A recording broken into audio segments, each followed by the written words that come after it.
സാറേ, തെരഞ്ഞെടുപ്പ് പടിവാതിൽക്കലെത്തി നിൽക്കുകയാണ്. മുന്നണികളെല്ലാം സജീവമായ ചർച്ചയിലാണ്. സ്ഥാനാർത്ഥി നിർണയം, അതുപോലെ തെരഞ്ഞെടുപ്പ് തന്ത്രങ്ങൾ, ഇതൊക്കെ ആവിഷ്കരിച്ചുകൊണ്ടിരിക്കുകയാണ്. ഇപ്പോൾ ഇവിടെ NDAയുടെ ഒരു വിഷയമാണ് ഞാൻ അങ്ങയുടെ ശ്രദ്ധയിൽപ്പെടുത്തുന്നത്. NDAയുടെ ഘടകകക്ഷിയാണ്, പ്രധാനപ്പെട്ട ഘടകകക്ഷിയാണ് BDJS, ഭാരതീയ ധർമ്മജന സേന. ധർമ്മജന സംഘമെന്നും സേനയാണ്. അപ്പോൾ അവർ 40 സീറ്റുകൾ ചോദിച്ചിരിക്കുകയാണ്. 140-ൽ 40 സീറ്റുകൾ വേണം എന്നവർ ആവശ്യപ്പെട്ടിരിക്കുകയാണ്. അതും BJP ഉദ്ദേശിക്കുന്ന ചില A ക്ലാസ് മണ്ഡലങ്ങൾ പോലും അവർ ആവശ്യപ്പെട്ടതായിട്ട് വാർത്തകൾ പുറത്തു വരുന്നു. എന്തായിരിക്കും സാർ ഈ ഒരു ആവശ്യത്തിന്, BDJSൻ്റെ ഈ ആവശ്യം BJP അംഗീകരിക്കുമോ? BJPയുടെ കേന്ദ്ര നേതൃത്വം അതിന് വഴങ്ങുമോ? എന്താണ് BDJS BJP ബന്ധം സുഗമമായിട്ട് മുന്നോട്ട് പോകുമോ? അല്ല, BDJSന് 40 സീറ്റ് വേണമെന്ന് അവർ ചോദിച്ചു. BJP കൊടുക്കാമെന്ന് പറഞ്ഞിട്ടില്ലല്ലോ. ഇല്ല, അത് അവർ A ക്ലാസ് മണ്ഡലം വേണമെന്നല്ലേ പറഞ്ഞുള്ളൂ. അതെ, വേണമെന്ന് പറഞ്ഞാൽ കൊടുക്കണമെന്നില്ലല്ലോ. അവർ ചോദിക്കണ്ടേ? അവർ പൊളിറ്റിക്കൽ പാർട്ടി എന്നുള്ള നിലയിൽ അവരത് ചോദിച്ചു. വേറൊരു പൊളിറ്റിക്കൽ പാർട്ടി എന്നുള്ള നിലയിൽ BJPക്ക് അത് പരിഗണിക്കാതെ ഇരിക്കാം. അത് UDFലും LDFലും ഒക്കെ നടക്കുന്നതല്ലേ. LDFലും UDFലും തന്നെ ഇതുപോലുള്ള പിന്നെ തർക്കങ്ങളും വിതർക്കങ്ങളും ഒക്കെ നടക്കുമല്ലോ സീറ്റുമായിട്ട് ബന്ധപ്പെട്ട്. അതിനപ്പുറം 40 സീറ്റ് വേണം എന്ന് BDJS പറഞ്ഞതിന് അതിനപ്പുറം ഒരു പ്രാധാന്യം ഞാൻ കാണുന്നില്ല. അവർ പൊളിറ്റിക്കൽ പാർട്ടി എന്നുള്ള നിലയിൽ അത് ചോദിച്ചു. പിന്നെ ഇപ്പോൾ വളരെ അനുകൂലമായൊരു സാഹചര്യമാണ്, അതുകൊണ്ടായിരിക്കും ഒരു പക്ഷേ അവർ ചോദിച്ചത്. പക്ഷെ BDJSൻ്റെ ഒരു പ്രശ്നമെന്ന് പറയുന്നത്, BDJS നല്ലൊരു രാഷ്ട്രീയ പാർട്ടിയാക്കി അതിനെ ഒരു പരിധി വരെ അവർക്ക് മാറ്റാമായിരുന്നു. കേരള കോൺഗ്രസിനെ പിന്നെ 18% ഉള്ളൂ ക്രിസ്ത്യൻസ് കേരളത്തിൽ. അതെ, അവർക്ക് എത്ര കേരള കോൺഗ്രസ് ഉണ്ട്? ഒത്തിരി കേരള കോൺഗ്രസ് ഇല്ല. എത്രയെന്ന് എനിക്കറിയത്തില്ല, കൊണ്ടാ എത്ര ഒന്നും ചോദിക്കുന്നത് എനിക്കറിയത്തില്ല. ഉത്തരം പറയാൻ ബുദ്ധിമുട്ടാണ്. അപ്പം 27% ഇല്ല ഈഴവ കമ്മ്യൂണിറ്റി. അവർ ഈഴവ കമ്മ്യൂണിറ്റിയെ പ്രധാനമായി പ്രതികരിക്കുന്നതാണെങ്കിൽ പോലും അവർക്ക് ഈ സീറ്റ് വേണമെങ്കിൽ ചോദിക്കാം. കേരള കോൺഗ്രസ്സുകാർ ഇങ്ങനെയൊക്കെ ചോദിക്കും, BDJSന് വേണമെങ്കിൽ ചോദിക്കാമെന്ന് ഞാൻ ഈ പറഞ്ഞതിൻ്റെ അർത്ഥം. പക്ഷേ അപ്പോൾ ഒരു സമുദായ പാർട്ടി എന്നുള്ള നിലയ്ക്ക് അവർക്ക് ഇങ്ങനെ അവകാശപ്പെടാനുള്ളൊരു സാങ്കത്യമുണ്ട്. അതേ ഉള്ളൂ. അതിൻ്റെ ഒരു സാങ്കത്യം എന്ന് പറയുന്ന അതാണ്. പക്ഷേ അതിൻ്റെ ഒരു പ്രോബ്ലം എവിടെയാണെന്ന് വെച്ചാൽ, BDJSനെ ഒരു ഡിസിപ്ലിൻഡ് പൊളിറ്റിക്കൽ പാർട്ടിയായിട്ട് അതിൻ്റെ ഒത്തിരി പേര് വേണമെന്നില്ല. അതിനെ മാറ്റണമെങ്കിൽ അതിൻ്റെ ഒരു പൊളിറ്റിക്സ് വേണം. BDJSന് അത്ര ഒരു പൊളിറ്റിക്സ് ഡെവലപ്പ് ചെയ്യാൻ പറ്റിയിട്ടില്ല. എന്താ BDJSൻ്റെ പൊളിറ്റിക്സ്? ആര്യ ഒരു രാഷ്ട്രീയ നിരീക്ഷകനല്ലേ. എന്തിനു വേണ്ടിയാണ് BDJS നിലകൊള്ളുന്നത്? എന്താണ് BDJSൻ്റെ പ്രത്യയശാസ്ത്രം? ഞാൻ മനസ്സിലാക്കുന്നത് അവരുടെ പ്രത്യയശാസ്ത്രം അധികാരമാണ്. അധികാരത്തിന് വേണ്ടിയാണ് അവർ നിലകൊള്ളുന്നത്. പക്ഷേ അങ്ങിപ്പോൾ പറഞ്ഞതുപോലെ ലക്ഷ്യം അധികാരമാണെങ്കിലും ഒരു പ്രത്യയശാസ്ത്ര അടിത്തറ അതിനുണ്ട് എന്നെനിക്ക് തോന്നുന്നില്ല. 2, SNDP യോഗം, അതുപോലെ KPMS, അതുപോലെ ഈ NSS നേരിട്ടല്ലെങ്കിലും നായർ സംഘടനകൾ, NSS അല്ലാത്ത ചില നായർ സംഘടനകളുണ്ട്. ഇവരെല്ലാം കൂടെ ചേർന്നാണ് ഈ BDJSന് ജന്മം കൊടുക്കുന്നത്. അതിന് മുൻകൈയെടുത്തത് SNDP യോഗത്തിൻ്റെ ജനറൽ സെക്രട്ടറി ശ്രീ വെള്ളാപ്പള്ളി നടേശനാണ്. അപ്പോൾ അന്ന് ആ കാലത്ത് തന്നെ അവർക്ക് എന്താണ് നിങ്ങളുടെ പ്രത്യയശാസ്ത്രം, ഇപ്പോൾ കമ്മ്യൂണിസ്റ്റ് പാർട്ടിക്ക് അല്ലെങ്കിൽ BJPക്ക് ഒക്കെ മുന്നോട്ട് വയ്ക്കുന്നത് പോലെ ഒരു പ്രത്യയശാസ്ത്രം BDJSന് പറയാനുണ്ടായിരുന്നില്ല എന്നാണ് ഞാൻ മനസ്സിലാക്കുന്നത്. പിന്നെ SNDPയുടെ ഒരു തണലിൽ നിന്ന് വളർന്നതുകൊണ്ട് തീർച്ചയായിട്ടും SNDPയുടെ പ്രത്യയശാസ്ത്രത്തെ, അല്ലെങ്കിൽ അവർ ഏത് ആശയ അടിത്തറയാണോ അവരുപയോഗിക്കുന്നത് അതേ ആശയ അടിത്തറയെ BDJSും ഉപയോഗിക്കാൻ തുടങ്ങി എന്നുള്ളതിൽ കവിഞ്ഞ് മറ്റെന്തെങ്കിലും ഒരു പ്രാധാന്യം അതിനുണ്ടെന്ന് എനിക്ക് തോന്നിയിട്ടില്ല. അല്ല, BDJS ആദ്യം ഉണ്ടാകുന്ന ഘട്ടത്തിൽ ഞാൻ BDJSൻ്റെ ചില മീറ്റിങ്ങുകളിൽ പങ്കെടുത്തിട്ടുണ്ട്, ക്ലാസ്സുകൾ എടുക്കാനായിട്ട്. അപ്പോൾ എന്നെ ക്ലാസ് എടുക്കാൻ വിളിച്ചിട്ടുണ്ട്, ഞാൻ അതിനകത്ത് പോയി പങ്കെടുത്തിട്ടുണ്ട്. SNDPയുടെ തന്നെ പിന്നെ പ്രധാന പ്രവർത്തകർക്ക് വേണ്ടി കേരള രാഷ്ട്രീയം വിശകലനം ചെയ്യാൻ പറഞ്ഞ് ചില മീറ്റിങ്ങുകൾക്ക് തന്നെ, ചില സെമിനാറുകൾക്ക് തന്നെ വിളിച്ചിട്ടുണ്ട്. മൂന്നാറിലൊരു സെമിനാർ നടന്നു, ഞാൻ അവിടെ പങ്കെടുത്തിട്ടുണ്ട്. മൈസൂരിലൊരു സെമിനാർ ഉണ്ടായിരുന്നു. അപ്പോൾ അതായത് SNDP യോഗം പ്രവർത്തകർക്ക് വേണ്ടി. അതൊരു പൊളിറ്റിക്സ് ഒന്നുമില്ല.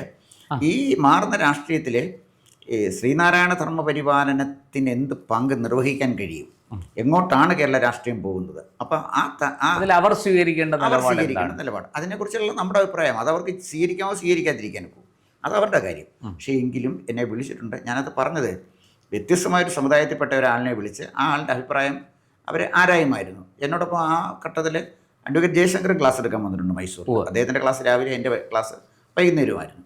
BDJSൻ്റെയും അത്യാവശ്യം ചില ക്ലാസ്സുകൾക്ക് എന്നെ വിളിച്ചിട്ടുണ്ട്, ഞാൻ പോയിട്ടുമുണ്ട്. BDJSൻ്റെ ഒരു ലഘുലേഖ അവരുടെ പ്രവർത്തനത്തെക്കുറിച്ച് ഇറക്കിയിട്ടുണ്ട്. ഉം. പക്ഷേ ആ ലഘുലേഖ അത് വലിയ കുഴപ്പമില്ല. അവർക്കൊരു രാഷ്ട്രീയ വീക്ഷണം മുന്നോട്ട് വെക്കാൻ പറ്റി. അതിൻ്റെ അടിസ്ഥാനത്തിൽ പാർട്ടി ബിൽഡപ്പ് ചെയ്യാൻ അവർക്ക് പറ്റിയില്ല. ബി ഡി എസിന് പറ്റിയ ഒരു വലിയൊരു അടിസ്ഥാനപരമായ വീഴ്ച SNDP യോഗത്തിൻ്റെ ആളുകളെ BDJSൻ്റെ ഭാഗമാക്കി സ്ഥാപിച്ച് കൊണ്ടുപോയപ്പോൾ SNDP യോഗം ഏത് BDJS ഏത് എന്ന് ഒരു വേർതിരിവില്ലാതായി. SNDP യോഗം തമ്മിലുള്ള വ്യത്യാസം അതിർവരമ്പ് വളരെ നേർത്തതായി. അപ്പോൾ BDJS തന്നെ SNDP തന്നെ BDJS, അങ്ങനെ പിന്നെ ഏതെങ്കിലും ഒന്ന് പോരെ. അതെ, ഒന്നെന്ന് പറഞ്ഞാൽ BDJSന് പിന്നെ പ്രസക്തിയില്ല, SNDP യോഗം വേറെ വ്യത്യസ്തമായ തലത്തിൽ നിൽക്കുന്നതല്ലേ. അപ്പോൾ അതാണ് BDJSന് പറ്റിയ ഒരു വലിയ ഒരു പരിമിതിയായിട്ട് എനിക്ക് തോന്നുന്നു. അതൊരു പിഴവാണെന്ന് പറയാൻ കഴിയുമോ സാർ? പിഴവെന്ന് പറഞ്ഞാൽ ഈ പൊളിറ്റിക്സ് എന്ന് പറയുന്നത് പിന്നെ അത് വളരെ തന്ത്രപൂർവ്വം കൈകാര്യം ചെയ്യേണ്ട ഒരു വിഷയമാണ്. 1960 തൊട്ടുള്ള കേരളത്തിലെ രാഷ്ട്രീയ കക്ഷികളെക്കുറിച്ച് ഞാനൊന്ന് നോക്കിയിട്ടുണ്ട്. അതിനെക്കുറിച്ച് ജസ്റ്റ് ഒരു ഗവേഷണമെന്നൊന്നും പറയാനൊക്കത്തില്ലെങ്കിൽ പോലും ചില പഠനങ്ങൾ നടത്തിയിട്ടുണ്ട്. 1960 ഉണ്ടായിരുന്ന ഒരു പാർട്ടിയും ഇന്നില്ല. ഒരു പാർട്ടി ഇന്ന് കേരളത്തിലില്ല, കോൺഗ്രസ് മാത്രമേ ഉള്ളൂ. കമ്മ്യൂണിസ്റ്റ് പാർട്ടി പിന്നെ 64 രണ്ടായില്ലേ. അന്ന് PSP ഉണ്ടായിരുന്നു, ISP ഉണ്ടായിരുന്നു, സോഷ്യലിസ്റ്റ് പാർട്ടികൾ എത്രയൊക്കെയോ ഉണ്ടായിരുന്നു, തൊഴിലാളി പാർട്ടി ഉണ്ടായിരുന്നു, RSP ഉണ്ടായിരുന്നു, NDP ഉണ്ടായിരുന്നു, SRP ഉണ്ടായിരുന്നു, JSS ഉണ്ടായിരുന്നു. 60 ഇങ്ങോട്ടെടുത്താൽ എന്ന് പറഞ്ഞാൽ അന്ന് ജനസംഘവും ഉണ്ടായിരുന്നു. ജനസംഘം ഉണ്ടായിരുന്നു. അന്ന് ജനസംഘത്തിന് 1960 എനിക്ക് തോന്നുന്നത് വോട്ട് കിട്ടിയത് 0.01% ആണ്. 0.01% ആണ് ജനസംഘത്തിന് വോട്ട് കിട്ടിയത്. എന്ന് പറഞ്ഞാൽ അവിടെ നിന്നാണ് ജനസംഘം തുടങ്ങിയെന്ന് മനസ്സിലായി. അപ്പം ജനസംഘത്തിന് അവിടെ നിന്ന് ജനസംഘം വളർന്നു വന്നില്ലേ, BJP ആയില്ലേ. അപ്പം ആ കാലഘട്ടത്തിലുണ്ടായിരുന്ന PSP, പട്ടണമുള്ള PSP ഇവിടെ പ്രജാ സോഷ്യലിസ്റ്റ് പാർട്ടി, ISP ഉണ്ടായിരുന്നു, ഇന്ത്യൻ സോഷ്യലിസ്റ്റ് പാർട്ടി. അപ്പം ഇങ്ങനെ ഒരുപാട് പാർട്ടികളുണ്ടായിരുന്നു. അതുപോലെ ഈ സമുദായ സംഘടനകൾക്കും പാർട്ടി ഉണ്ടായിരുന്നു. SRP, NDP തുടങ്ങിയ പാർട്ടികൾ ഉണ്ടായിരുന്നല്ലോ. അത് 1960-ല്ല, 60-ന് ശേഷം. അല്ല, പിന്നെ NDP SRP ഒക്കെ വരുന്നത് 1977 തൊട്ടാണ്. ആ കാലഘട്ടത്തിലാണ്, 70കളുടെ മധ്യത്തിലാണ് ഇത് തുടങ്ങുന്നത്. അന്ന് NDPക്ക് ഒരു പ്രഖ്യാപിത ലക്ഷ്യമുണ്ടായിരുന്നു. അവർ സാമ്പത്തിക സംവരണത്തിന് വേണ്ടിയാണ് NDP രൂപം കൊണ്ടത്. SRP രൂപം കൊണ്ടത് സാമുദായിക സംവരണം സംരക്ഷിക്കാൻ വേണ്ടിയായിരുന്നു. ഇത് രണ്ട് വ്യത്യസ്തമായ ആശയങ്ങളാണ്. ഇത് രണ്ടുമാണ് ഈ രണ്ട് പാർട്ടികൾക്ക് ഉണ്ടായിരുന്ന ഒരു സമീപനം. ഏറ്റവും വലിയ രസം, ഈ NDPയെയും SRPയെയും കൂട്ടുപിടിച്ച് കരുണാകരൻ UDFിൽ നിർത്തി. രണ്ടുപേർക്കും മന്ത്രിസ്ഥാനം കൊടുത്തു. അവിടെ രണ്ട് വിരുദ്ധമായ ആശയങ്ങൾ, വ്യത്യസ്തമായ ആശയങ്ങൾ. അങ്ങനെ വന്നപ്പോൾ എന്താ സംഭവിച്ചെന്ന് ചോദിച്ചാൽ, SRPയുടെ സ്ഥാനാർത്ഥികൾ നിന്ന സ്ഥലങ്ങളിൽ UDFിൻ്റെ വോട്ട്, അപ്പം ഇൻക്ലൂഡിങ് UDFിൽ ഈ പിന്നെ UDFിന് കോൺഗ്രസിന് വോട്ട് ചെയ്യുന്ന നായർ കമ്മ്യൂണിറ്റിപ്പെട്ട ആളുകൾ SRPക്ക് വോട്ട് ചെയ്തു. അതുപോലെ തന്നെ NDP നിന്ന സ്ഥലങ്ങളിൽ SRPയുടെ ആളുകൾ NDPക്ക് വോട്ട് ചെയ്തു. രണ്ടിടത്തും ആളുകൾ ജയിച്ചു. അപ്പോൾ BDJSനെ ഈ NDAയിൽ എടുത്തപ്പോൾ അതിനെ കൗണ്ടർ ചെയ്യാനായിട്ട് നായർ കമ്മ്യൂണിറ്റിക്ക് ഒരു സ്വാധീനമുള്ളൊരു പാർട്ടിയെ എടുക്കണമായിരുന്നു. അങ്ങനത്തെ പാർട്ടി ഇല്ലെങ്കിൽ അങ്ങനത്തെ പാർട്ടി ഉണ്ടാക്കണം. കരുണാകരൻ ഉണ്ടാക്കിയതായി ഇത് രണ്ടും, NDP കരുണാകരൻ്റെ രാഷ്ട്രീയ ബുദ്ധി. അതാ ഞാൻ വെറുതെ അല്ല ഭീഷ്മാചാര്യരെന്ന് വിളിക്കും, സംശയിക്കേണ്ട കാര്യമില്ല. കരുണാകരൻ ഇതെല്ലാം ചെയ്യും. പാണക്കാട് തങ്ങളെ സിറ്റിംഗ് റൂമിലിരുത്തി പിന്നെ സംസാരിക്കും. അപ്പം തന്നെ അദ്ദേഹത്തിന് വേണമെങ്കിൽ ശബരിമല പ്രസാദം കൊടുക്കും, അപ്പുറത്ത് പൂജാമുറിയിൽ പോയിട്ട് പ്രാർത്ഥിക്കും. ഇതെല്ലാം കരുണാകരൻ ഒറ്റ കൈ ഇതെല്ലാം ചെയ്യും. ഇത് ഞാൻ പറഞ്ഞു വന്നത് എന്താണെന്നറിയാം, അതാ ഞാൻ പറഞ്ഞത്, ഈ BJPയുടെ ഒരു പ്രോബ്ലം പറ്റിയത്, അവർ പൊളിറ്റിക്സ് അറിയാമായിരുന്നു എങ്കിൽ BDJSനോടൊപ്പം അതിനെ കൗണ്ടർ ചെയ്യാനുള്ള ഒരു NSS പാർട്ടി ഇല്ലെന്ന് വെച്ചു. ഒരെണ്ണം ഉണ്ടാക്കണം. സുകുമാരൻ നായർ ഇണങ്ങിയാലൊന്നും വലിയ കാര്യമില്ല. സുകുമാരൻ നായർ പറഞ്ഞൊന്നും നായന്മാരും വോട്ട് ചെയ്യത്തില്ല. അതിൻ്റെ ഇവർ പേടിച്ചിരിക്കുന്നുള്ളല്ല, ഒരു കാര്യമില്ല. അപ്പം അവരങ്ങനെ ഒരു പാർട്ടിയെ ഉണ്ടാക്കിയായിരുന്നു എങ്കിലൊരു ഗുണം എവിടെയെന്ന് വെച്ചാൽ, SRP നിൽക്കുന്നിടത്ത് NDPയുടെ സപ്പോർട്ട് കിട്ടും. NDP എന്ന് പറഞ്ഞാൽ അത്തരം ഒരു പാർട്ടി വരുമ്പോൾ ആ മുന്നണിയിൽ ഈഴവ സമുദായത്തിനും നായർ സമുദായത്തിനും ഒരുപോലെ ഒരു റെപ്രസെൻറ്റേഷൻ ഉണ്ട്. ഒന്ന് അത്തരത്തിൽ ബാലൻസിങ് ചെയ്യണം. ഇതിനെ NDAയിൽ അങ്ങനത്തെ ബാലൻസിങ് ഇല്ലാതായി. അതുകൊണ്ട് പറ്റിയ ഒരു വലിയ പ്രോബ്ലം എവിടെയാണെന്ന് ചോദിച്ചാൽ, BDJSൻ്റെ സ്ഥാനാർത്ഥികൾ നിൽക്കുന്നിടത്ത് പലപ്പോഴും ഈഴവ കമ്മ്യൂണിറ്റി ഒഴിച്ചുള്ള ആളുകൾ BDJSൻ്റെ സ്ഥാനാർത്ഥിക്ക് വോട്ട് ചെയ്യുന്നില്ല. അതൊരു വലിയ പോരാഴികയാണ്. കാരണം അവരൊരു കമ്മ്യൂണിറ്റിയെ മാത്രം, അതിൻ്റെ ബാലൻസ് ഇല്ല. വന്നു BJPക്കാർ ആ വോട്ട് കോൺഗ്രസ്സുകാർക്ക് കൊടുക്കും, BJPയിൽപ്പെട്ട നായർ സമുദായത്തിൽപ്പെട്ട ആളുകൾ വേറെ പാർട്ടിക്ക് കൊടുക്കുന്നു. അതാണ് പരിഹരിക്കേണ്ടത്. എന്തുകൊണ്ട് അവരങ്ങനെ കൊടുക്കുന്നു എന്നതാണ് നമ്മൾ പരിശോധിക്കേണ്ടതും അത് പരിഹരിക്കേണ്ടത്. ഇവിടെ ഒരു വിടവ് വന്നിരിക്കുന്നു, അതാണ് ഈ കാരണം. അതാണ് കാരണം. അപ്പോൾ ഇവിടെ വന്നതിനെക്കുറിച്ച് ഒരിക്കലേ എനിക്ക് ശ്രീ വെള്ളാപ്പള്ളി നടേശനുമായിട്ട് വ്യക്തിപരമായിട്ട് നല്ല ബന്ധമുള്ള ഒരാളാണ്. അപ്പോൾ ഒരിക്കലേ ഞാൻ അദ്ദേഹത്തോട് ചോദിച്ചു, ഈ BDJS ഇങ്ങനെ കൃത്യമായൊരു പൊളിറ്റിക്കലി ബിൽഡപ്പ് ചെയ്തെങ്കിലല്ലേ അതിനൊരു പ്രയോജനം ഉണ്ടാവുള്ളൂ. അല്ലെങ്കിൽ ഈ NDAയിൽ ഇങ്ങനെ നിൽക്കുകയും സ്ഥിരമായി തോക്കുകയും ചെയ്യുന്ന ഒരു പാർട്ടിയെ കൊണ്ട് എന്താ ചെയ്യാൻ ഒക്കുന്നത്? 2-3 തെരഞ്ഞെടുപ്പിൽ നിന്ന് എങ്ങും ജയിക്കാൻ പറ്റാതെ വരുമ്പം പിന്നെ NDAയ്ക്കകത്തൊരു പ്രാധാന്യം കിട്ടുകയില്ലല്ലോ. പ്രത്യേകിച്ച് വേറെ ഏതെങ്കിലും ശക്തമായൊരു ഘടകകക്ഷി വന്നെന്ന് വിചാരിക്കുക. ഇപ്പോൾ NDAയിലേക്ക് കേരള കോൺഗ്രസിൻ്റെ ഒരു ഭാഗം വന്നെന്ന് വിചാരിക്കുക. അവർ മത്സരിക്കുകയും സീറ്റ് കിട്ടുകയും ആദ്യം തൊട്ടുള്ള BDJSന് സീറ്റ് കിട്ടാതിരിക്കുകയും ചെയ്താൽ കുറേ കഴിയുമ്പോഴത്തേക്ക് ഇത് ഇൻസിഗ്നിഫിക്കൻ്റ് ആയിട്ട് പോവില്ലേ എന്ന് ചോദിച്ചു. അപ്രസക്തമായിട്ട് പോകത്തില്ലേ ഞാൻ ചോദിച്ചു. അപ്പോൾ അദ്ദേഹം ഉടനെ പറഞ്ഞു, അത് BDJSന് എന്തിനൊക്കെ BDJSന് നായന്മാർ വോട്ട് ചെയ്യുന്നില്ലല്ലോ, അതല്ലേ പ്രശ്നം. അപ്പോൾ ഞാൻ അദ്ദേഹത്തോട് പറഞ്ഞു, എന്താ നായന്മാർ വോട്ട് ചെയ്യാത്തത്? നായന്മാർ വോട്ട് ചെയ്യാത്തതിൻ്റെ കാരണക്കാരൻ സാറ് തന്നെ ഇല്ലേ എന്ന് ചോദിച്ചു. പിന്നെ എന്നോട് ഞാൻ പറഞ്ഞു, അതെ അങ്ങ് തന്നെ ഇല്ലേ കാരണക്കാരൻ, ആലോചിച്ച് നോക്കിയിട്ട് അങ്ങ് എണീറ്റ് സവർണ്ണ ഫാസിസം നായന്മാരെല്ലാം ഫാസിസ്റ്റുകളാ സവർണ്ണന്മാരാണെന്ന് അങ്ങൊരു സ്റ്റേറ്റ്മെൻറ്റ് കൊടുക്കുമ്പോൾ അത് പൊളിറ്റിക്കലായിട്ട് പ്രത്യാഘാതം ഉണ്ടാക്കുന്നത് BDJSനല്ലേ. അപ്പം നമ്മൾ അങ്ങനെ ഒരു കമ്മ്യൂണിറ്റിയെ നമ്മൾ ബ്രാൻഡ് ചെയ്ത്, വേറെ ആരെങ്കിലുമൊക്കെ പറഞ്ഞോട്ടെ, ബ്രാൻഡ് ചെയ്യുമ്പോൾ നമുക്ക് ആ കമ്മ്യൂണിറ്റിയുടെ ശത്രുത അറിയാതെ നമ്മൾ നേടുകയാണ്. പുറമേ നമുക്കത് കാണാൻ പറ്റില്ല. ഒരു കമ്മ്യൂണിറ്റി നമ്മളെ വെറുക്കാൻ ഉള്ളിലുണ്ടായിരിക്കും. ഒരു കമ്മ്യൂണിറ്റി നമ്മളെ വെറുക്കാൻ തുടങ്ങിയാൽ ആ വെറുപ്പ് എപ്പോഴും അവരുടെ ഉള്ളിൽ കാണും. അതുകൊണ്ട് അത്തരം സ്റ്റേറ്റ്മെൻറ്റുകൾ നമുക്ക് ഗുണമില്ല എന്ന് പറയും. പിന്നീട് അദ്ദേഹം അങ്ങനെ സംസാരിച്ചിട്ടില്ല. പിന്നീട് അത് അദ്ദേഹത്തിൻ്റെ നിലപാടുകളിൽ അദ്ദേഹം മാറ്റം വരുത്തി. ഇപ്പോൾ അന്ന് അദ്ദേഹം ഹിന്ദു ഐക്യത്തിൻ്റെ വക്താവായിട്ട് മാറിയില്ലേ. ഹിന്ദു ഐക്യത്തിൻ്റെ സത്യത്തിന് വെള്ളാപ്പള്ളി നടേശനാണ് ഹിന്ദു ഐക്യത്തിൻ്റെ ഐക്കൺ, അല്ല NSS അല്ല. പല കാരണങ്ങളാൽ അദ്ദേഹം വലിയ കാരണം എന്താ വെച്ചാൽ പൊളിറ്റിക്കൽ സ്റ്റേറ്റ്മെന്റ് കൊടുത്ത ഒരാളെ നമ്പൂതിരി മുതൽ നായാടി വരെ എന്നുള്ള ആ ഒരു മുദ്രാവാക്യം പോലും ശ്രീ വെള്ളാപ്പള്ളി നടേശൻ കൊണ്ടുവന്നതാണ്. NSSന് അതിനകത്ത് പങ്കൊന്നുമില്ല. ഇല്ല, അതാണ് ഞാൻ പറഞ്ഞത്. ഹിന്ദു ഐക്യത്തിൻ്റെ നേതൃത്വത്തിൽ നിൽക്കുന്നത് വെള്ളാപ്പള്ളി നടേശനാണ്. അദ്ദേഹം അതിനെ കഠിനാധ്വാനം ചെയ്യുന്നത്, സുകുമാരൻ നായരല്ല. അത് മൈസൂരിൽ ഇവരുടെ ട്രെയിനിങ് പ്രോഗ്രാം ഉണ്ടായിരുന്നു SNDPയുടെ. അന്നാണ് അദ്ദേഹം പറഞ്ഞത് നായാടി മുതൽ നസ്രാണി വരെ ഒന്നിച്ച് നിൽക്കണം എന്ന് പറയും. അപ്പോൾ കുറച്ചുകൂടെ അത് വൈഡൻ ചെയ്തു. അപ്പം പക്ഷേ അത് ക്രിസ്ത്യൻ കമ്മ്യൂണിറ്റി അത് ഏറ്റെടുത്തില്ല.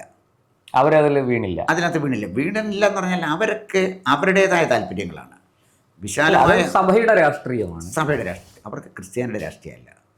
കേരള കോൺഗ്രസ്സുകളുടെ പ്രശ്നം വെച്ചാൽ അവർ ക്രിസ്ത്യൻ രാഷ്ട്രീയത്തെക്കാൾ കൂടുതൽ സഭയുടെ രാഷ്ട്രീയമാണ് പയറ്റുന്നത്. കാരണം സഭയ്ക്ക് സഭയുടേതായ ചില നിലപാടുകളുണ്ട്, അജണ്ടകളുണ്ട്. അല്ലാതെ ക്രൈസ്തവരുടെ പൊതു താല്പര്യവും സഭയുടെ താല്പര്യവും തമ്മിൽ ഒരുപാട് വ്യത്യാസമുണ്ട്.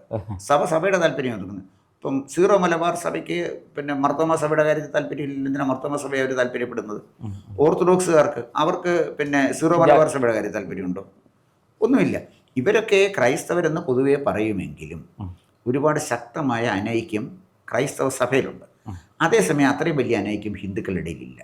അതാണ് വാസ്തവം. ഇപ്പോൾ ഈ ഈഴവ കമ്മ്യൂണിറ്റിയും നായരുമായിട്ടുണ്ടായിരുന്ന വലിയ അഭിപ്രായ വ്യത്യാസം സംവരണമല്ലേ? അതെ, സംവരണം കൊടുത്തല്ലോ. സംവരണം കൊടുത്തു, 10% സംവരണം കൊടുത്തു. അതിനകത്ത് SNDP യോഗം ജനറൽ സെക്രട്ടറി പിന്നെ കാര്യമായ എതിർപ്പൊന്നും പറഞ്ഞില്ല. ഇല്ല. പിന്നെ BDJSൻ്റെ പ്രകടന പത്രികയിൽ സാമ്പത്തികമായി പുറകിൽ നിൽക്കുന്ന ആളുകൾക്ക് സഹായം കൊടുക്കണം, സഹകരണം കൊടുക്കണം, അവരെ കൈപിടിച്ച് ഉയർത്തിക്കൊണ്ട് വരണമെന്ന് എഴുതി വെച്ചിട്ടുണ്ട്. എൻ്റെ കയ്യിലുണ്ട് ആ ലേഖ. ഇപ്പം ഞാൻ അപ്രതീക്ഷിതമായിട്ട് ചർച്ച വന്നുകൊണ്ട് അത് എൻ്റെ കയ്യിലില്ലെന്ന് മാത്രമേ ഉള്ളൂ. കൃത്യമായിട്ട് അവരത് പറയുന്നുണ്ട്. അപ്പോൾ ഇതിൻ്റെ പ്രശ്നം ഈ സാമ്പത്തിക സംവരണം എന്ന് പറയുന്ന ആശയത്തെ ഇന്ന് കേരളത്തിൽ എതിർക്കുന്ന രണ്ട് പാർട്ടികളേ ഉള്ളൂ. ഒന്ന് മുസ്ലിം ലീഗും മറ്റൊന്ന് CPIയും. അവർ രണ്ടുപേർക്കും ഈ സാമ്പത്തിക സംവരണത്തിനോട് എതിർപ്പാണ്. അപ്പം CPI അതിനെ കാണുന്ന ഒരു മതപരമായ വിഷയം. ഒരു സാമ്പത്തിക സംവരണം എന്ന് പറയുന്ന മുദ്രാവാക്യം മാറിയാൽ ഹിന്ദു ഐക്യത്തിന് വഴിതെളിക്കും. അതാണ് ലീഗ് എതിർക്കുന്ന കാര്യം. CPI അതിനെ എതിർക്കുന്ന കാര്യം CPIയിലെ പല നേതാക്കന്മാരും വളരെ കമ്മ്യൂണലാണ്. CPIയും CPMും തമ്മിലുള്ള വ്യത്യാസം അതാണ്. CPM നേതാക്കന്മാരെ നമ്മൾ എന്ത് കുറ്റം പറഞ്ഞാലും അവരുടെ മനസ്സിൽ വലിയ വർഗീയതയില്ല. ഉള്ള ആളുകളെ ചുരുക്കം കാണുമായിരിക്കും. പ്രത്യേകിച്ച് മലബാർ രാഷ്ട്രീയത്തിൽ നിന്ന് വരുന്ന CPM നേതാക്കന്മാരെ നോക്കും. അവരൊക്കെ ഒരു കമ്മ്യൂണിസ്റ്റ് ലെവലിലാണ് പോകുന്നത്. എന്ന് വെച്ചാൽ കമ്മ്യൂണിസ്റ്റ് പ്രത്യയശാസ്ത്രത്തിന് വേണ്ടി ജീവിക്കുന്നവരാണെന്നൊന്നും അല്ല ഞാനീ പറഞ്ഞതിനർത്ഥം. എങ്കിലും അവരെ വർഗീയ വികാരം കാര്യമായിട്ട് സ്വാധീനിച്ചിട്ടില്ല. CPIയുടെ നേതൃത്വം പലതും മധ്യ തിരുവിതാംകൂറിലാണ്. മധ്യ തിരുവിതാംകൂറിലാണ് ഈ ജാതി രാഷ്ട്രീയം ഉള്ളത്. മലബാറിൽ ജാതി രാഷ്ട്രീയം കുറവാണ്. അപ്പം CPIയുടെ നേതൃത്വം വന്നത് മലബാറിൽ നിന്നല്ല, തിരുവിതാംകൂറിൽ നിന്നാണ്. അപ്പോൾ തിരുവിതാംകൂറിൻ്റെ ഒരു പൊതു കൾച്ചർ ജാതി രാഷ്ട്രീയമാണ്. ആ ജാതി രാഷ്ട്രീയം വല്ലാതെ CPIയെ സ്വാധീനിച്ചിട്ടുണ്ട്. അല്ലെങ്കിൽ CPI എന്തിനാണ് സാമ്പത്തികമായി പിന്നോക്കം നിൽക്കുന്ന സംവരണത്തിൻ്റെ ആനുകൂല്യങ്ങൾ കിട്ടാത്തവർക്ക്, അല്ലെങ്കിൽ മുന്നോക്കമൊന്നും പറയുന്നില്ല, അവർക്ക് സംവരണം കൊടുക്കുന്നതിന് ഒരു കമ്മ്യൂണിസ്റ്റ് പാർട്ടിക്ക് എങ്ങനെ എതിർക്കാൻ കഴിയുന്നത് എനിക്ക് എത്ര ആലോചിച്ചിട്ട് മനസ്സിലാകുന്നില്ല. അവരെന്താ CPIയുടെ, ഞാൻ പല നേതാക്കന്മാരോടും ചോദിച്ചു എന്തിനാണ് നിങ്ങൾ എതിർക്കുന്നത്? ഒരു നേതാവ് എന്നോട് മറുപടി പറഞ്ഞില്ല. ചില നേതാക്കന്മാരൊക്കെ ഉസ്ബെക്കിസ്ഥാൻ്റെ കാര്യവും പിന്നെ ആഗോള കാര്യം, പോളണ്ടിൻ്റെ കാര്യമൊക്കെ പറയും. ഇതുമായിട്ട് ബന്ധം എന്താണെന്ന് ചോദിച്ചാൽ സഖാവിനും അറിയത്തില്ല, കേട്ട് എനിക്കും അറിയത്തില്ല. ഞാൻ പറഞ്ഞു വന്നത്, അതിനേക്കാൾ നല്ലൊരു സ്റ്റാൻഡല്ലേ BDJS എടുത്തത്. അതെ, CPIയേക്കാൾ കുറേ കൂടെ പുരോഗമനപരമായ സ്റ്റാൻഡ് BDJS എടുത്തിട്ടുണ്ട്. അതൊക്കെ ഞാൻ പറയാം, ഇത്തരം കാര്യങ്ങൾ പൊതുസമൂഹത്തെ ബോധ്യപ്പെടുത്തണം. ഒപ്പം ഒരു മുന്നണി വരുമ്പോൾ അതിനൊരു ബാലൻസിങ് വേണം. മതപരമായോ ജാതീയമായോ രാഷ്ട്രീയ പാർട്ടിയെ ഒരു മുന്നണിയിലെടുക്കുമ്പോൾ തീർച്ചയായിട്ടും അതിനെ കൗണ്ടർ ചെയ്യുന്ന മറ്റൊരു ശക്തി കൂടി ഉണ്ടാകണം. അല്ലെങ്കിൽ BJPക്ക് വോട്ട് കിട്ടും, BDJSന് വോട്ട് കിട്ടും. അതാണ് BDJSന്റെ വന്നിരിക്കുന്ന പ്രതിസന്ധിയാണ് ഞാൻ പറയുന്നത്. അവർ നേരിടുന്ന പരാജയം, വെല്ലുവിളി അതാണ്. അപ്പോൾ അങ്ങനെ വരുമ്പോൾ ഇപ്പോൾ BDJSന് വേണ്ടി വോട്ട് ചോദിക്കാൻ അപ്പുറത്തെ വേറെ ഏതെങ്കിലും നായർ കമ്മ്യൂണിറ്റിപ്പെട്ട ഒരു പാർട്ടി ഇല്ലെങ്കിൽ ഉണ്ടാക്കിയാണെങ്കിൽ അത് വന്നാൽ അതിനകത്തൊരു സാമുദായിക ഐക്യം വരും. ഇപ്പം SNDPയും NSS ശരിക്കും സാർ ഒറ്റ വരി പറഞ്ഞാൽ ഈ പറഞ്ഞതുപോലെ ഈ BDJSും ഇപ്പുറത്തെ ഒരു നായർ പാർട്ടിയും കൂടെ ആയാൽ ഒരു സമുദായ ഐക്യം സാധ്യമാണ്. അതിപ്പോൾ NSS SNDPയും കൂടെ വന്നാലേ രണ്ട് സമുദായ സംഘടനകൾ തമ്മിലുള്ള ഐക്യമാണ്. അത് SNDP അതൊരു രാഷ്ട്രീയ ഐക്യമല്ല. അതേസമയം BDJSനോടൊപ്പം മറ്റൊരു പാർട്ടി കൂടെ വന്നാൽ അതൊരു രാഷ്ട്രീയ. അപ്പം രാഷ്ട്രീയ ഐക്യമല്ലേ തിരഞ്ഞെടുപ്പിൽ തീർച്ചയായിട്ടും. അപ്പോൾ ഇപ്പം ഉദാഹരണത്തിന് ജനം നോക്കുന്നതാണ്. ഇപ്പം മുസ്ലിം ലീഗിൻ്റെ സ്ഥാനാർത്ഥി ഇരവിപുരത്ത് ജയിച്ചിട്ടുണ്ട്, PKK ബാവ. അപ്പോൾ ഇരവിപുരത്ത് എങ്ങനെയാണ് മുസ്ലിം ലീഗിൻ്റെ സ്ഥാനാർത്ഥി ജയിച്ചതെന്ന് ചോദിച്ചാൽ മുസ്ലിങ്ങൾ വോട്ട് കൊടുത്തല്ലോ, അല്ല ഹിന്ദുക്കളുടെ വോട്ട് ആണ്. ഹിന്ദുക്കൾ എങ്ങനെ അവർ വോട്ട് ചെയ്തു? ആ മുന്നണിയുടെ സ്ട്രക്ചർ കൊണ്ടല്ലേ. അതെ 2001 തെരഞ്ഞെടുപ്പിൽ തീർച്ചയായിട്ടും. പിന്നീട് അദ്ദേഹം എനിക്ക് തോന്നുന്നു മന്ത്രിയായിരുന്നു. തീർച്ചയായിട്ടും അവിടെ ഈ പറഞ്ഞതുപോലെ UDFന്റെ ഒരു ശക്തി അവിടെ പ്രവർത്തിക്കുകയും PKK ബാവ അവിടെ നിന്ന് ജയിക്കുകയും നല്ല ഭൂരിപക്ഷത്തിന് ജയിച്ചു എന്നാണ് എൻ്റെ ഓർമ്മ. അദ്ദേഹം തോപ്പിച്ചാരെന്നറിയാം? BP രാമകൃഷ്ണപിള്ളയെ, നമ്മുടെ RSP അധികായനായ നേതാവ്. അപ്പോൾ BP രാമകൃഷ്ണപിള്ളയെ ഈ മലബാറിൽ നിന്ന് വന്ന PKK ബാബായിക്ക് തോൽപ്പിക്കാൻ കഴിഞ്ഞപ്പോൾ അത് രാഷ്ട്രീയ വിജയമാണ്. അതും ഏറ്റവും കൂടുതൽ നായന്മാരുള്ള ഒരു കോൺസ്റ്റിറ്റ്യുവൻസിയാണ്. അതാണ് ഞാൻ പറഞ്ഞത്, ഇതിനാ പൊളിറ്റിക്സ് എന്ന് പറയുന്നത്. ആ UDF പൊളിറ്റിക്സിലെ തന്ത്രപൂർവ്വം ഇത്ര ഇക്വേഷൻസ് ബാലൻസിങ്, മെയിൻറ്റെയിൻ ഇതറിയണമെങ്കിൽ കൃത്യം രാഷ്ട്രീയം പഠിക്കണം. രാഷ്ട്രീയം യൂണിവേഴ്സിറ്റി പഠിക്കാൻ പറ്റത്തില്ല. അത് ഗ്രൗണ്ടിലിറങ്ങി അപ്പോൾ ഗ്രൗണ്ടിലിറങ്ങി കളിച്ച് രാഷ്ട്രീയത്തിലൂടെ വളർന്നു വന്ന നേതാക്കന്മാർ BJPയിൽ ഇല്ലാത്തതിൻ്റെ പാളിച്ചയാണ് ഇന്നും BJP അനുഭവിച്ചുകൊണ്ടിരിക്കുന്നത്. അല്ലെങ്കിൽ ഈ പ്രശ്നം BDJSനെയും ബാധിച്ചിട്ടുണ്ട്. അത് BDJSനെയും ബാധിച്ചു.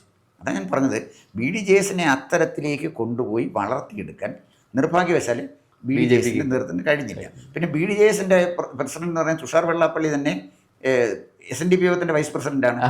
അദ്ദേഹം പിന്നെ ഈ രണ്ട് റോളും തമ്മിൽ വ്യത്യസ്തമായ ഭാഗത്ത് നിന്ന് ചെയ്തെടുക്കാൻ അദ്ദേഹത്തിന് കഴിഞ്ഞില്ല. അത് ഈ മിമിക്രിക്കാർ ചെയ്യുന്നത് പോലെ ഒരു ഭാഗത്ത് നിന്ന് ഒരാളെ പേര് സംസാരിക്കുമ്പോൾ തന്നെ അടുത്ത ഭാഗത്ത് നിന്ന് നമ്മുടെ കോട്ടയം നസീറൊക്കെ ചെയ്യുന്നുണ്ടില്ലേ, ഉമ്മൻചാണ്ടിയുടെ സ്വരത്തിൽ സംസാരിക്കും, ഇച്ചിരി കഴിഞ്ഞിട്ട് കരുണാകരൻ്റെ സ്വരത്തിൽ സംസാരിക്കും, VSന്റെ സ്വരത്തിൽ സംസാരിക്കും. അപ്പോൾ ആ തരത്തിലൊരു ഫ്ലെക്സിബിലിറ്റി തുഷാർ വെള്ളാപ്പള്ളിക്ക് ഇല്ലാതെ പോയി. അതാണ് BDJSന്റെ വളർച്ചയ്ക്ക് തടസ്സമായിട്ട് നിന്നത്. അതുകൊണ്ടാണ് വളരാൻ പറ്റാതെ വന്നതിൻ്റെ ഒരു കാര്യം. എന്തായാലും ഈ പറഞ്ഞ 40 സീറ്റും A ക്ലാസ് മണ്ഡലവും ഒക്കെ ചർച്ചകൾ നടക്കട്ടെ, നമുക്ക് കാത്തിരിക്കാം എന്താണ് ചർച്ചകൾ നടക്കട്ടെ. പക്ഷേ എന്താണ് റിസൾട്ട് എന്നുള്ളത് നോക്കാം. പക്ഷേ ഈ വിചാരിക്കുന്നിടത്ത് കൊണ്ട് ഇതെല്ലാം കെട്ടാൻ സാധിക്കും എന്ന് BDJS പ്രതീക്ഷിക്കേണ്ട എന്ന് തോന്നുന്നു. അങ്ങനെ പറ്റില്ല. പക്ഷേ അതിനകത്ത് BDJSന് നേരിടാൻ പോകുന്ന വലിയൊരു അപകടം ഞാൻ പറഞ്ഞത്, ശക്തമായൊരു ക്രൈസ്തവ പാർട്ടി BJPയിലേക്ക് വരികയും NDA മുന്നണിയിലേക്ക് വരുമ്പോൾ അവരെ 3-4 സ്ഥലങ്ങളിൽ നിർത്തി ജയിപ്പിക്കുകയും ചെയ്താൽ BJP കഴിഞ്ഞ 2ാം സ്ഥാനം ആർക്കാണ്? അവർക്കാവും. എങ്ങനെ കൊടുക്കാതിരിക്കാൻ പറ്റില്ലല്ലോ. അവർ 4 നിന്ന് 4 പേരെ ജയിപ്പിച്ചു. ഉദാഹരണത്തിന് ഇപ്പോൾ PC ജോർജ് അങ്ങ് പിന്നെ BJPയുടെ ഭാഗമായി. അതല്ലെങ്കിൽ അതുപോലൊരു കേരള കോൺഗ്രസ് വന്ന് ഇവരുമായിട്ടൊരു സഖ്യം ഉണ്ടാക്കുകയും ചെയ്താൽ 4, 5, 6 ഇടത്ത് അവരവിടെ ആളിനെ നിർത്തുകയും അവർ ജയിപ്പിക്കുകയും BDJSന് കാര്യമായ ഒരു സാന്നിധ്യം ഇല്ലാതെ വരികയും ചെയ്താൽ BDJS അപ്രസക്തമാകും എന്ന ഗൗരവതരമായ രാഷ്ട്രീയ സ്ഥിതിയെക്കുറിച്ച് മനസ്സിലാക്കാൻ BDJSന്റെ നേതാക്കന്മാർക്ക് കഴിഞ്ഞില്ല. അപ്പോൾ പിന്നെ 40 സീറ്റ് ചോദിച്ചാൽ കിട്ടത്തക്ക വിധത്തിൽ അവർ ശക്തി പ്രാപിക്കാതെ ചോദിച്ചിട്ട് കാര്യമില്ല. അല്ല SNDP യോഗത്തിൻ്റെ കെയർ ഓഫിൽ അങ്ങനെ ചോദിച്ച് നേടിയെടുക്കാൻ അത് പ്രായോഗികമായി കഴിയുമെന്ന് എനിക്ക് തോന്നുന്നില്ല. തീർച്ചയായിട്ടും സാർ, നമുക്ക് നോക്കാം എന്താണ് സംഭവിക്കാൻ പോകുന്നത്. കൂടുതൽ വാർത്തകളും വിശേഷങ്ങളും നേരിട്ട് ലഭിക്കാൻ ജനങ്ങളിൽ നിന്ന് ജനങ്ങളിലേക്ക് ജനഭൂമി ന്യൂസ് സബ്സ്ക്രൈബ് ചെയ്യൂ. ബെൽ ബട്ടൺ അമർത്താനും മറക്കരുത്.